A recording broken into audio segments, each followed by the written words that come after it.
Good morning to you on this morning after. We begin with the march and the movement that grew from the horror and heartbreak of the mass shooting in Parkland.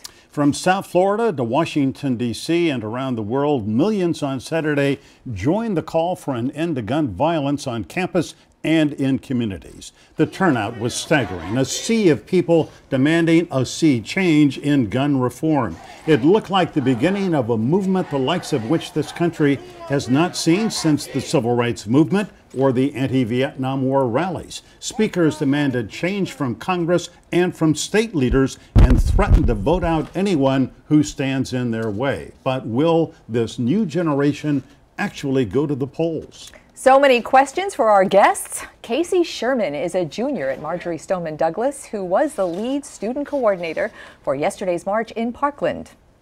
Brandon St. Amos, also a Douglas High junior, just got back from D.C., where he and the Never Again movement marched and rallied.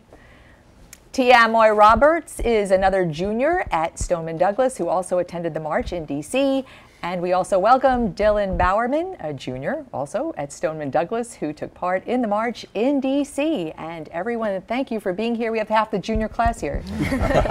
Great to have you. We are so glad you're here. Tia, tell me, what do you think the march yesterday, you were in D.C., as were three of the students here, what do you think it achieved?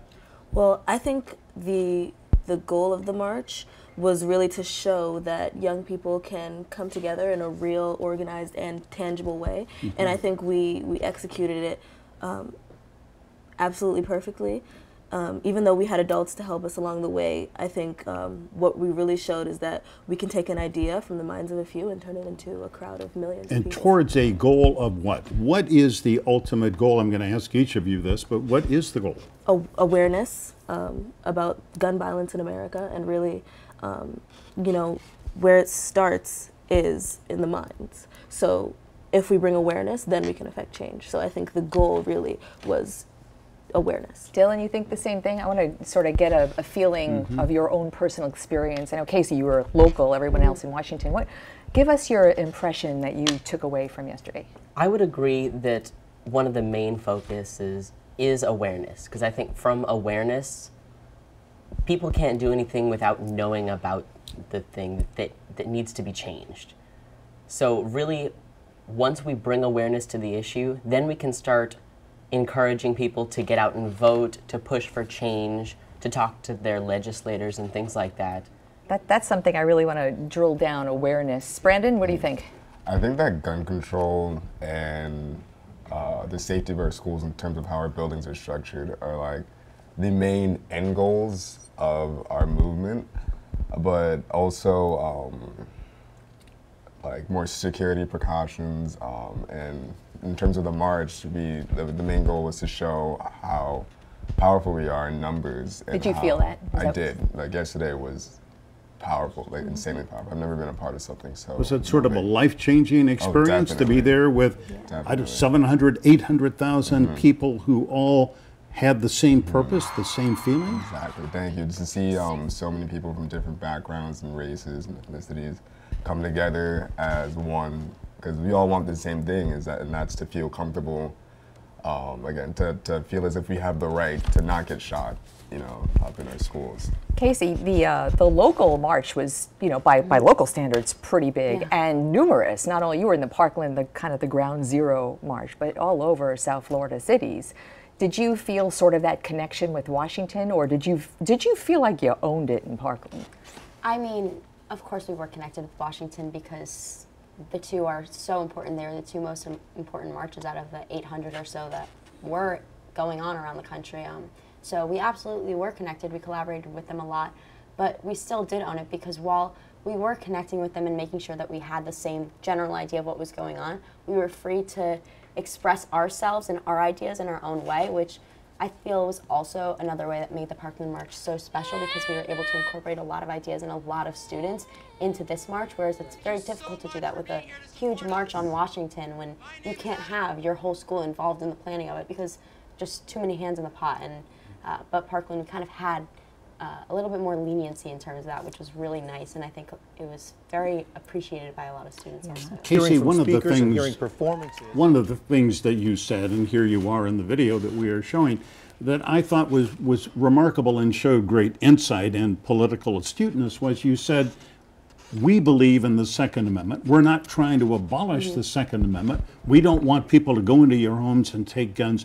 Elaborate on that. What do you mean? I mean, because ever since the Constitution was first written, people have had their Second Amendment rights, and that's understood. That has never been, we've never been trying to take away your Second Amendment rights. I mean, you have those, and I think that the main thing that we're trying to get at is that while you do have your Second Amendment rights, the Second Amendment was first implemented for people to have some sort of means to protect themselves if the government was ever going to take over. It was to well-regulated militia. Yeah, it was kind of keep that balance in check, but that doesn't mean that they need to have assault rifles. That's just not necessary, and I think that that's kind of what we're trying to hint at and get at, not really hint at, we're stating it very clearly. You're saying it boldly, you're saying it boldly. Yeah. You know, Yeah. you want to get rid, is that not right, Brandon? One of the certainly the goals of Never Again is to ban assault rifles. Weapons of war. I don't believe that any 19-year-old or anyone really should have a weapon of war in their home unless you're in the military, you know,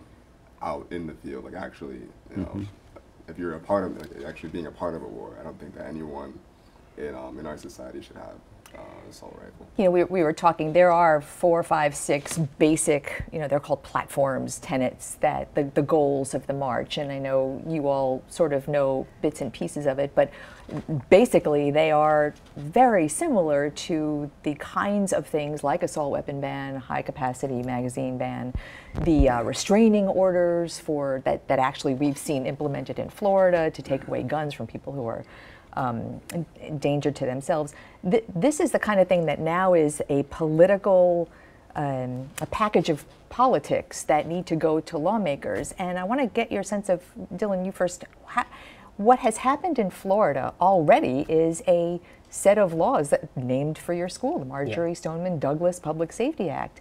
The governor is very proud of that. Some of the parents and students were very involved in crafting that. What's your take on those laws? I think that those laws are a very good first step. I don't think that they're the end, and everyone still needs to keep working to get nationwide laws and more comprehensive laws everywhere. Which ones do you think? Like background checks. Universal background checks? Yeah. Universal and very comprehensive background checks. I think that should be one of the easiest things and least threatening to the people that really do value their guns, because I am not against polls show guns. that people agree with that. Most people in the U.S. And too. high like capacity ammunition magazines. Yep. That's another one, is it not? Yes. Yeah. Tia, want to weigh in on that? Yeah, I definitely agree with the fact that it is a first step. I think there are parts of the bill that don't go far enough. Such as they didn't ban assault rifles, which I understand was, you know, not agreed upon, so that's why it wasn't passed. But I feel like it should have been, and also I feel like parts of the bill step just a little bit too far. Such as being able to arm, you know, people in school.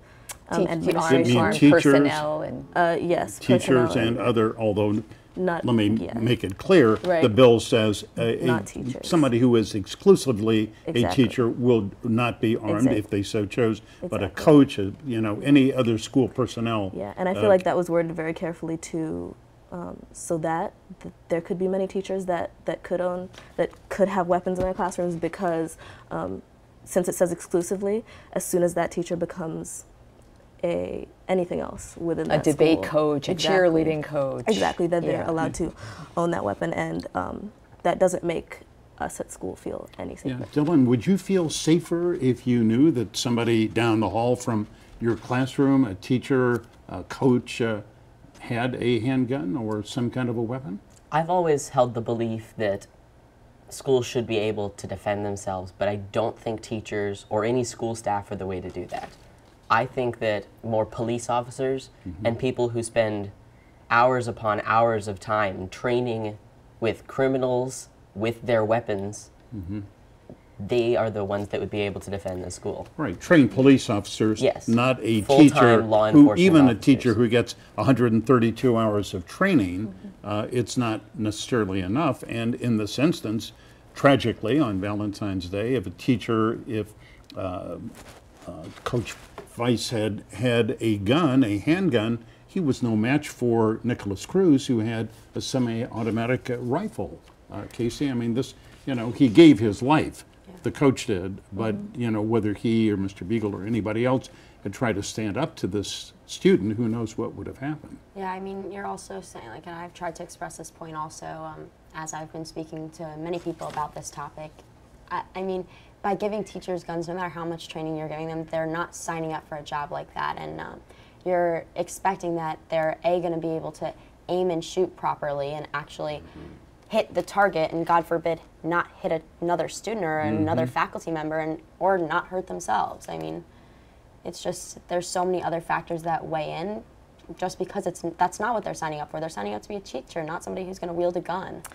We have a lot to talk about, including what happens now at the polls. Is there going to be a march to the polls after a March for Our Lives? And it's one of the things we'll talk about when we come right back, so stay tuned.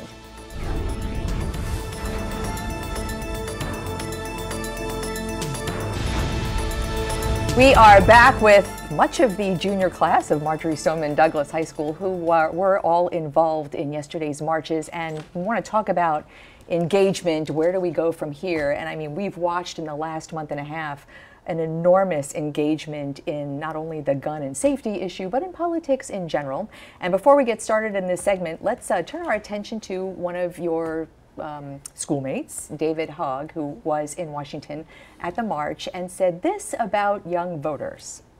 First-time voters show up 18% of the time at midterm elections. Not anymore. And to those politicians supported by the NRA that allow the continued slaughter of our children and our future, I say get your resumes ready.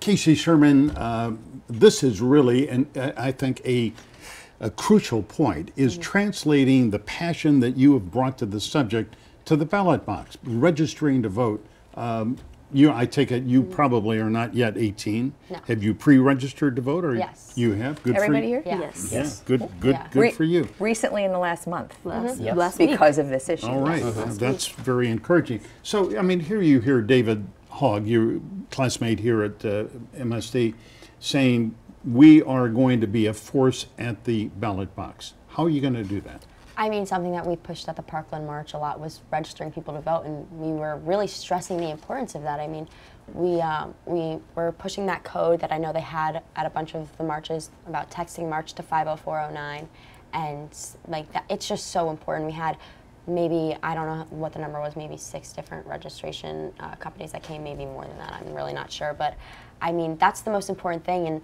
I think that our steps in terms of the team that I worked closely with for the Parkland March, we're really going to push voter registration. We're kind of going to sit down this upcoming week and really figure out, okay, what's our next step to get these students out to the polls? Because I mean, that is the most important thing.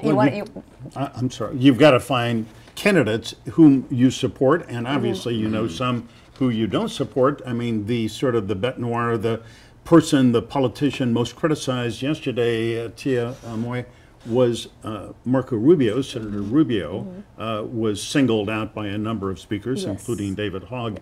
What is it about Senator Rubio that he has done or hasn't done that bothers you? I feel like he's refused to adequately address what we've been saying about, especially because he takes a lot of money from the NRA.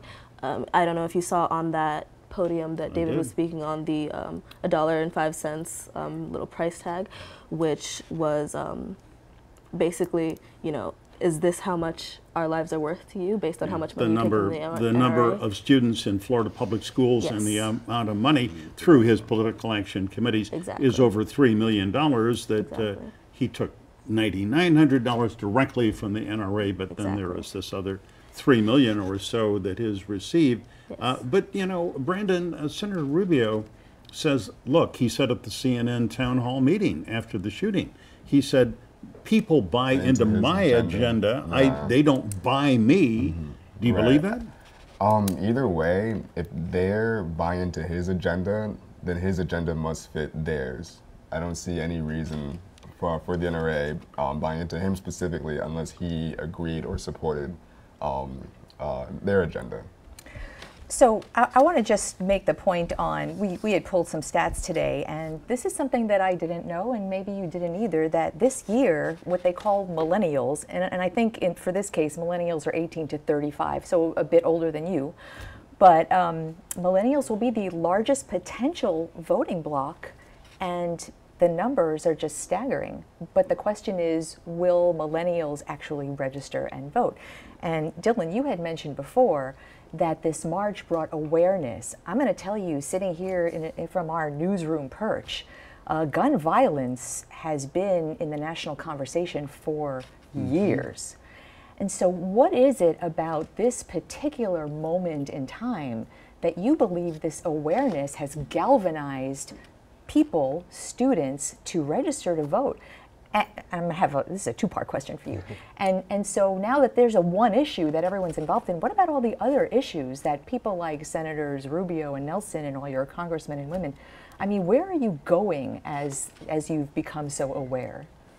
Well, for the first part, I think that since this issue is really being pushed by students as opposed to adults, I think that's a major factor to why it's had such an impact, because it's showing that we're not the generation that doesn't care or doesn't pay attention to anything. Feel empowered. Yes, we are pushing for what we think needs to happen, and whether that is or isn't something that happens too often, it's a statement in and of itself.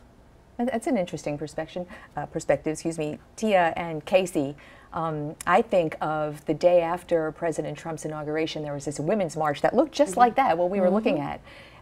Hundreds of thousands of people descending, and in the past year since then, women issues really have bubbled to the surface. Tia, do you think that after yesterday, that the gun violence and gun safety issue will remain through the next election? I think it definitely will. Going back to, talking about voters and registering to vote, and it's just something that we're pushing, not just for gun reform, but for any reform that you want to see done. So my mom actually volunteered to register people to vote at the march in DC. Yeah, so it's just things like that. We're pushing you to vote, but not because of this specific goal, but because of any goal. I meant to bring something up before. Brandon, Marco Rubio is not on the ballot in November. And what I thought was really interesting yesterday was as much attention as being paid to him. He's not on the ballot in November. He's got four more years. So my question to you is, who are you targeting in November? Have you thought about that? In terms of who's opposing our movement, I personally don't know. I don't think it matters who it is as long as they're opposing what we want to see done. I don't think. So a politician who says no assault weapons are protected by the Second Amendment and I would not vote to ban them, is that the kind of politician whom you would say we've got to find somebody to run against him or her? Yeah, exactly. All right, before we take a break, Senator Rubio, I want to make sure we be fair here, sent out a tweet yesterday. Let's put it up on the screen so we can see what he said about yesterday's March for Our Lives. He said, today many are peacefully exercising their First Amendment right to march for a gun ban. Many support gun ban, but many others see it as infringement of Second Amendment that won't prevent shootings. Protest is a good way of making a point, but making a change will require both sides finding common ground.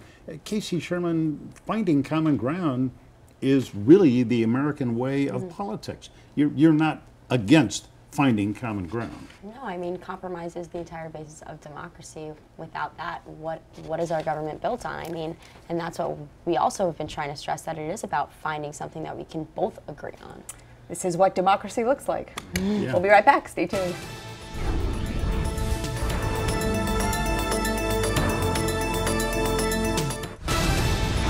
Welcome back. Live in our studio this morning, we are speaking with 4 students from Marjorie Stoneman Douglas High. They are all juniors.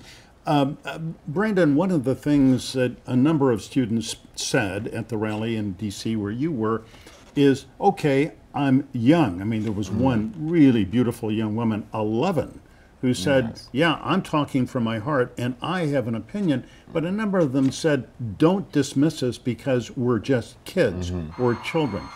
Do you feel that way? Definitely, because the cynics they say that people shouldn't listen to us because we're kids, those are the people that don't know anything about movements. The civil rights movement and Martin Luther King's, his movement was propelled by teenagers, it was inspired also by the girls that were killed in the church bombing. The anti-Vietnam War movement, the anti-Vietnam movement was propelled by teenagers and young adults. That was my era. I remember, as a matter of fact, I looked at those pictures of you all in DC and I thought back to 1972, where I was one of maybe 500,000 people standing on Pennsylvania Avenue protesting the Vietnam War. I mean, it was just and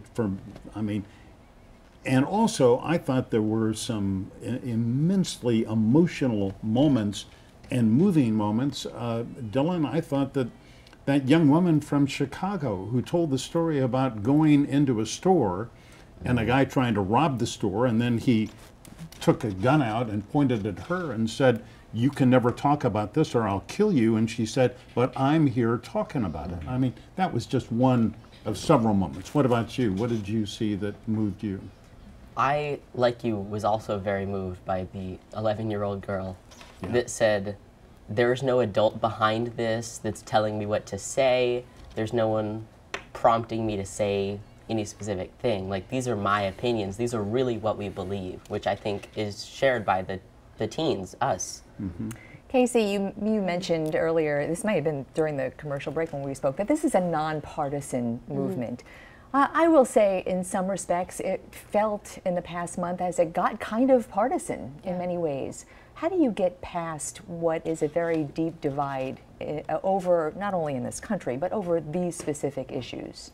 I mean, as soon as you bring up the word gun control, automatically people go to one side or the other. What about gun safety instead of gun control? Yeah, so that's something I actually, in my speech yesterday, I kind of tried to express that we're not fighting for gun control, it is gun safety, because the second you say control, the connotation that comes along with that, it makes people automatically jump to conclusions about what you're trying to do. They think that you're trying to take their guns away, which is not what we're doing.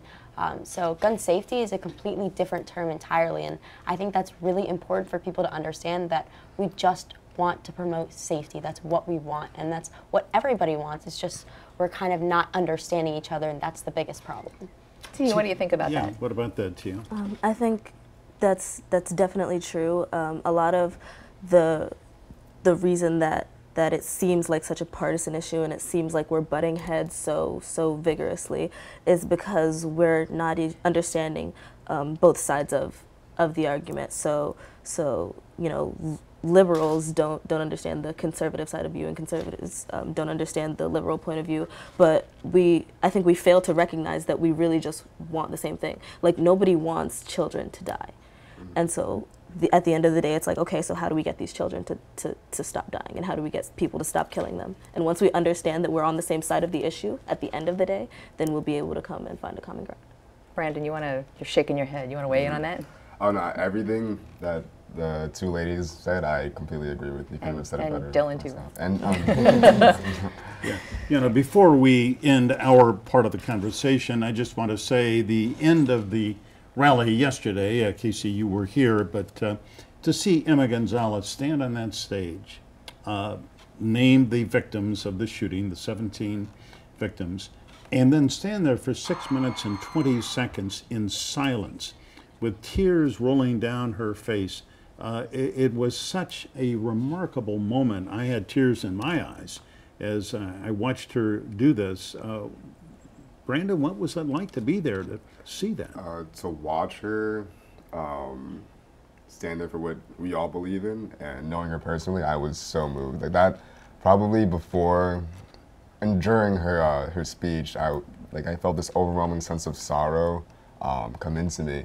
But as she finished, I felt this sense of hope, and I just felt this sense of power, you know, and like I feel like we actually have like control over, we're going to have control over this issue. I feel like something's going to change. That is such a beautiful way to end our discussion today, and so appreciate all of you coming in, really. And thanks so best much. of luck. Thank you. Great to have you here. Thank you. Thank you. And up next, we take it to the roundtable. Stay tuned.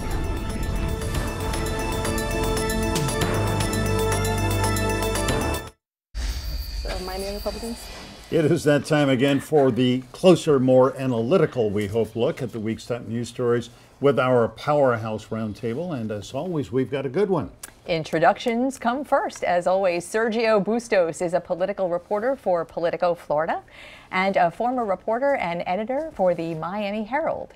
Jessica Fernandez is the Public Affairs Director at AI Marketing Consulting Advisory and chair of the Miami Young Republicans. H.T. Smith is a Miami attorney, law professor, and civil rights leader, deemed a legal legend by the Dade County Bar Association and everyone at this table as well. Good morning. Morning. Morning. Hi. Great to have you come in. H.T., since you and I are contemporaries, I've got to say, as I watched that, as I said earlier, I haven't seen anything quite like this since the civil rights movement, since the anti-Vietnam War era. I mean, this may be a real movement. I think this has the potential to be a transformative movement in America. A lot of people forgot about the fact that after the Montgomery bus boycott was successful, Martin Luther King was stymied in the civil rights movement. It was only after he made the controversial but transformative decision to take young high school students and have them face the water cannons and the dogs of Bull Connor, which horrified America and the world, that he got the momentum, the national exposure. Let me just tell you this, boy, Yolanda Renee King, granddaughter of Martin Luther King and Coretta Scott King, I think she set the manifesto. Can we want to let's hear? run that. You want to hear from her? Oh, the We've got it. manifesto. Let's hear it. May we? She was tremendous. We've got it queued up. My grandfather had a dream that his 4 little children will not be judged by the color of their skin, but by the content of their character. I have a dream that enough is enough. That was such a moment, wasn't it? And she said after that, repeat after me, right? That we will have a great generation. The last great generation, in my opinion, was our parents' generation. They saved America and the world from Nazism. And now we have these young people, and I think it's going to be sustained because they found the secret sauce. And that is, they made political activism cool. Cool. It's cool to be to- All right, to Jessica, your is it, I'm sorry, Glenna. Carry on, please. All right, I just want to ask Jessica, is it cool? They've tried to make it nonpartisan. They say it's not red, it's not blue, it is American, and let's solve a problem. Look, I mean, I think that we have seen a lot of effort from both parties to come together on this. You know, Governor Rick Scott in our Florida legislature, I mean, I think went further than anyone imagined in passing some reforms and increasing the age for long guns and increasing, the waiting period. I mean, there's still more to be done, I think, in terms of mental health and, you know, asking for accountability. But I think that we have a lot of traction. I mean, in our Congress, the House passed a bill and is going to hopefully be considered by the Senate. That's being championed by Marco Rubio. The Stop Violence Act of 2018, and I think it's a really critical moment in our period where we see people very concerned about the safety, not just of children, but people in American citizens, and people want something to change. And I'm really encouraged that there are elements of real collegiality to get something done that everybody could be happy and proud of. You know, can we roll again the video we just saw, Governor Scott signing Florida's law, and to his left and to his right were parents of Parkland students. On screen left, Meadow Pollock's parents, on, well, screen right, excuse me, and screen left, parents of Elena Petty. And both of these families have been on record as being Republicans. I will tell you, Sergio, they and their children, their surviving children, have been sort of left out of the march and the grandeur and the people who are go-to interviews, these parents have been instrumental in making law, but they're not the poster people of the movement. Am I reading too much into this? Well, I think they're probably dealing with the reality of politics in Florida. Keep in mind, it's a Republican-dominated legislature, it's a Republican governor, there's a Republican attorney general. So in some respects, they're playing the game here in Florida. Nationwide, it may be a different story. It was a very moving event yesterday, as you noted. But I think in answer to the question about what the measure for cool is going to be, it's going to come November and every November, whether they can get the vote out. Well, historically, we all know that the lowest voting group are generally 18 to 26 or so, that they vote, 15, 18% generally in midterm elections. It's just going to be fascinating to see if that number rises and if voter registration drives. I went to a Broward High School on Thursday. They signed up 106 kids at that school on Thursday. I went away feeling really encouraged that kids are going to get out there and vote. Well, I'm encouraged because statistics show that since Columbine, 187,000 kids have been exposed to violence in their schools. What really gets me excited is these kids learned at their age what I didn't learn until I was about 40, and that is politicians do not do the right thing because they see the light. They do the right thing because they feel the heat. And let me tell you, these politicians feel like their feet on a hot tin roof, and they must sustain that heat. And I think Jessica is right. We have already seen some progress. I was surprised at what Governor Scott and the legislature did. Yeah. And these kind of movements are incremental. People need to see you can get something done. Right. So they can have hope that bigger things will be. Honestly, I'm going to give President Trump some credit because late this week, Friday, Attorney General Sessions issued an order basically banning bump stocks. Yep. And the NRA was against that, and yet the president, who might go further, but it was something. I mean, you begin with small steps and they lead to large steps. Absolutely. I mean, I think that we have to, take a look at the progress that's made in the context. I mean, Parkland was on February 14th. We're on the 25th of March, I think.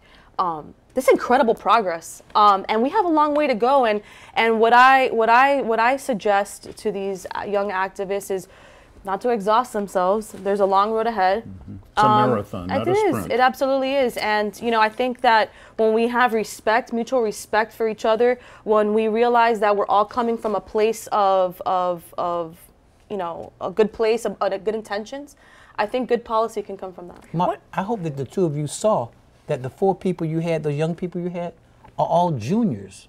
We did. So that they're people to keep this movement going from that perspective. Yeah. 6 continents there were marches yesterday. Amazing, right? Only place Antarctica. Now we were just laughing off that maybe the penguins were marching at Antarctica, but this is a movement that I think can be sustained, and I think that we're going to see continuous progress, especially at the state level across this country. Yeah. Quick break, and we'll be right back with more. Stay tuned.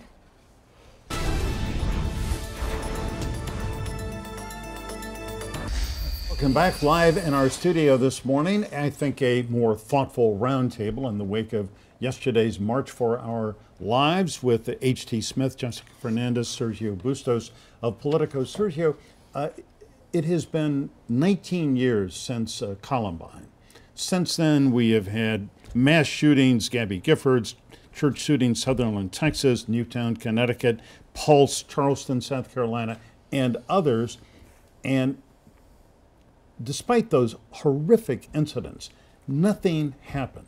Now you have a upscale, affluent suburb, mainly white, and the nation and these kids have caused the nation to rise up and make this a cause. How did this happen? I thought that the Sandy Hook shooting would have turned things, given the horrific nature of attacking defenseless elementary school children. And the parents came out speaking very passionately.